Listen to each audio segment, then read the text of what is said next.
Indeks Pembangunan Manusia atau IPM.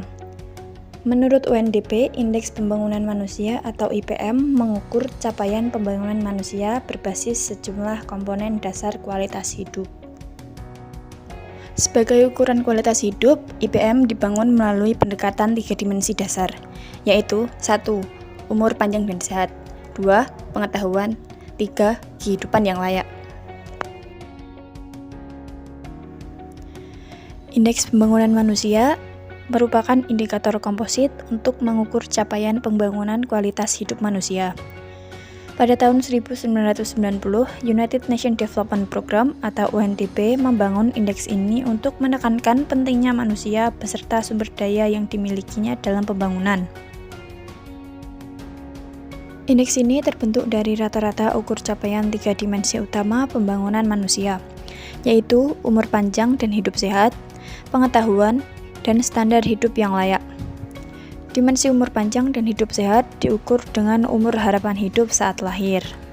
Lalu, dimensi pengetahuan diukur dengan rata-rata lama sekolah penduduk berusia 25 tahun ke atas, dan harapan lama sekolah penduduk yang berumur 7 tahun. Sedangkan dimensi standar hidup layak diukur dengan pengeluaran real per kapita yang telah disesuaikan. Sejak tahun 2010, IPM Indonesia terus tumbuh secara konsisten.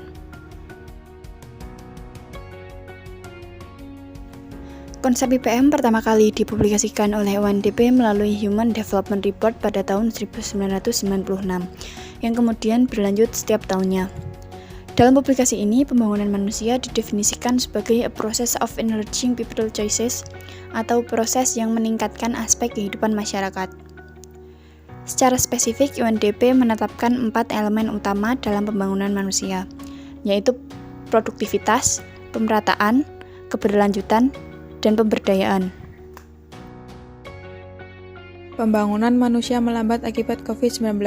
Pandemi COVID-19 yang melanda hampir seluruh negara di dunia telah memberikan dampak yang luas terhadap berbagai aspek dalam kehidupan masyarakat. Kegiatan pendidikan yang sebelumnya dilakukan dengan tatap muka, sekarang dilakukan dengan virtual.